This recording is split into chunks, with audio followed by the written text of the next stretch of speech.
Hey everybody, as you can see here, for the first time in my life I paid gas under $2 a gallon. And guess what? I know it has come down, but it's still pretty high compared to much of the country because of the fact that, well, California is manipulating our prices. Hello everyone, we are right here at the Costco, and this is one of the few places that has a good amount of traffic. And let's just take a look. So as you can see here, our Governor Sisolak basically closed a lot of businesses, except that the ones that are so-called non-essential. And we'll discuss about whether things are essential or not.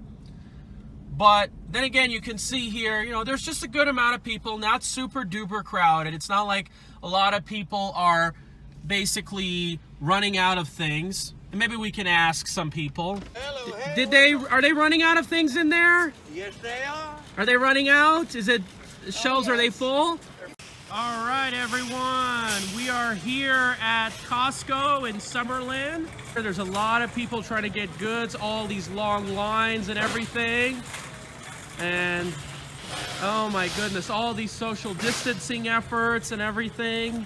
So you could see right here.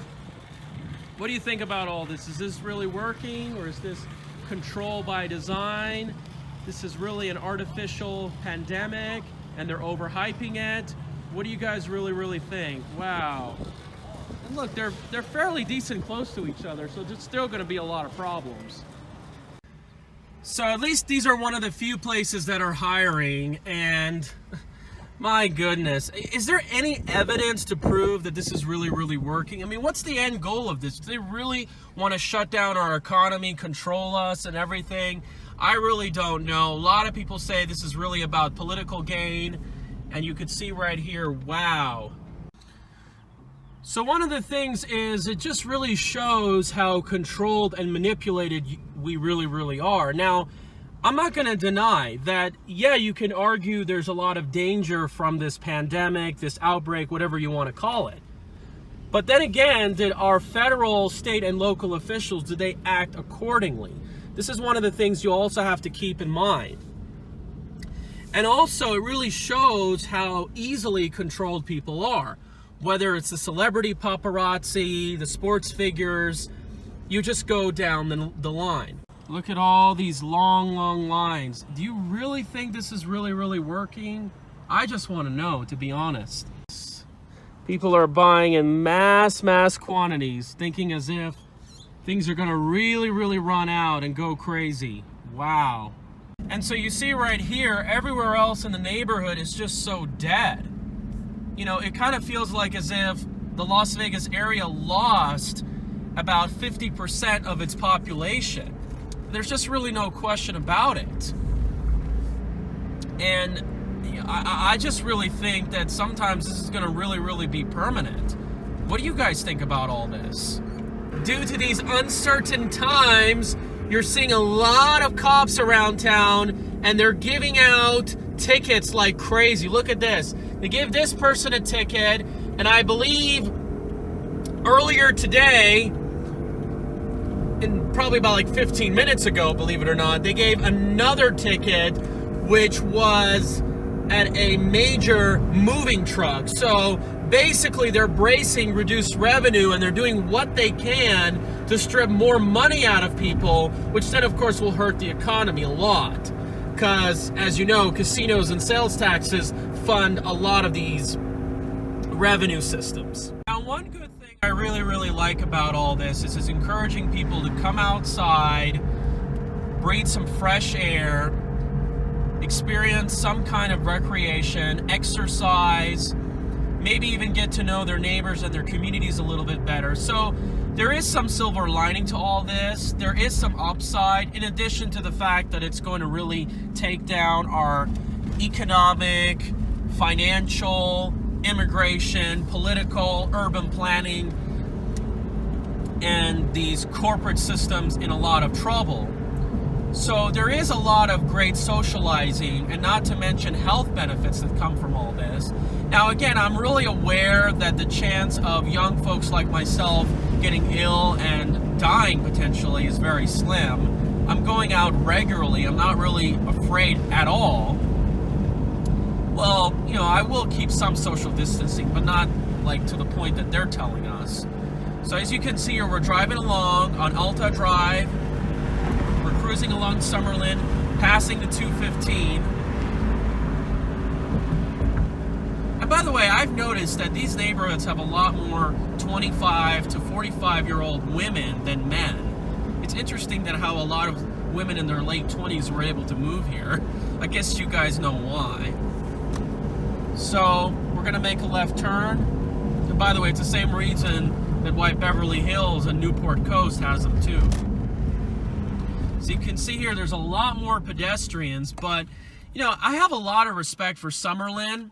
But then again, you also have to keep in mind, though, that I'm not a fan of a lot of different things. You know, the HOA, the fact that shopping and housing and different types of housing is so separated. You have these useless gated areas with these nonsense HOAs. And a lot of amenities are so separated that it's not easy for children to walk around. Again, this is like a right-of-way area, as you can see here, and I'm just curious to know, like, why don't they have residential housing facing these roads? And you have garages that don't face the front, or they're accessed by alleys or something. This really allows the neighborhood to click in. Then again, I also wanted to point out is that with this economic downturn, it will allow the system to get a shock along with this housing bubble that we're in, and will allow us to rethink our decisions. And once again, I'm not telling people that, yeah, they got to live in stack and pack units. I believe, like what you see right here, our buildings should remain 2 to 3 stories. And this will also give people another plan if they can't afford these energy prices. Because if this economy gets so bad, a lot of people cannot even afford the gas, even if it's $1.50 a gallon. So we're cruising along here. We're seeing a lot of pedestrians. Don't mean to play the race card, but it's like 80% of the people here are white. So I guess the demographic shock has not been all that bad. Well, look at this woman right here. Look at this, they're all gathering. Social distancing. Ha! Just kidding.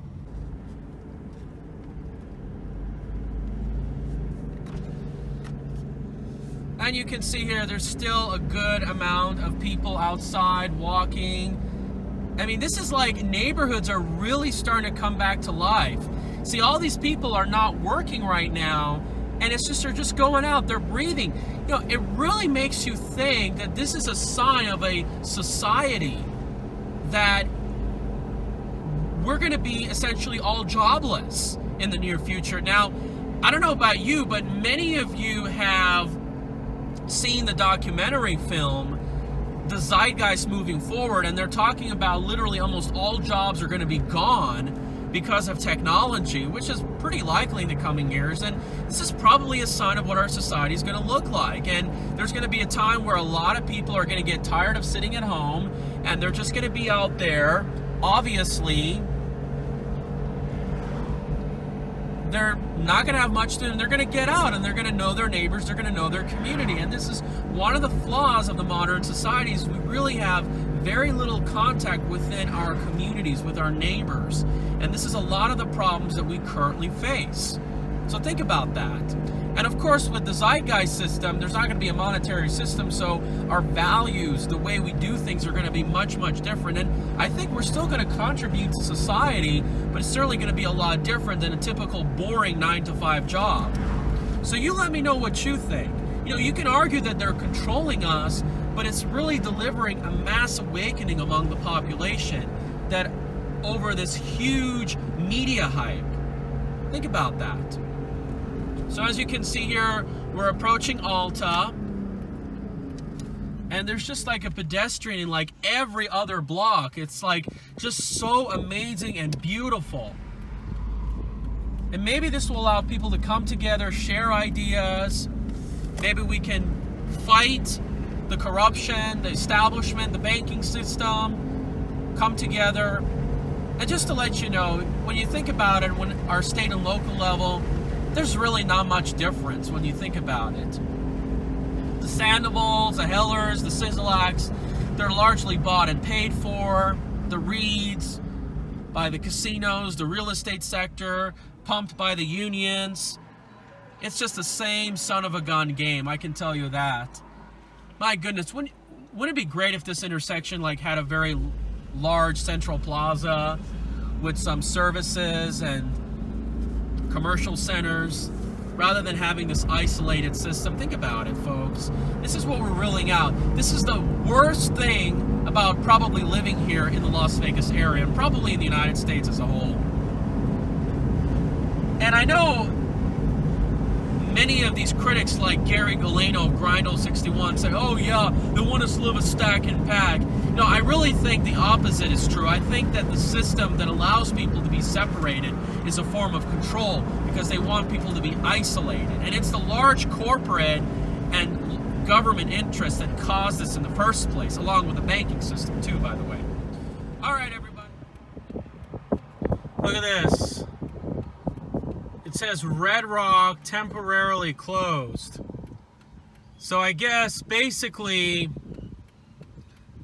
they don't want to maintain the park and they don't want to keep it open.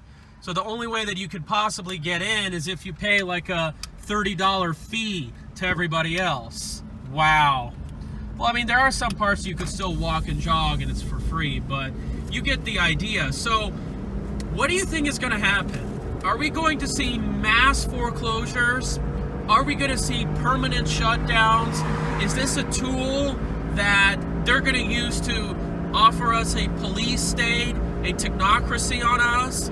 I don't know. It's not easy for me to see that. But then again, we can still see a lot of economic shocks. We can still see a lot of economic pain. And you have to understand that with a lot of joblessness, a lot of people are not going to pay their rent. Home prices are certainly going to fall. I can see that for rents. Oh yeah. And you also have to understand that from what I've heard, there's long lines at these food banks. So is this going to really cause a lot of people to just say, hey, you know what? We're getting tired and we're just going to start breaking windows and take to the streets, riot, protest, God knows what. Think about that, folks. Now, I don't know about you, but hardly in the history of Las Vegas there has been civil unrest. But when there's a lack of tourists and there's really no money flowing around, and like they say, when the money stops flowing, the blood flows down the streets. See, one of the things I also hope that when this pandemic is over, we can redo or build new areas that don't have these useless dead-end areas. I mean, I want you to look at this right here. As you can see, look at this. This is not even a street that has houses really facing in front, but you can see here, they put this dead-end street for what? I mean, what is this supposed to accomplish? It's increasing commute times. It's increasing pollution. What is it doing? Is it preventing invaders from coming in? Not really. It's BS. It's making it harder for people to get to their basic necessities. But this is just the insanity of our urban planning policies. Think about that.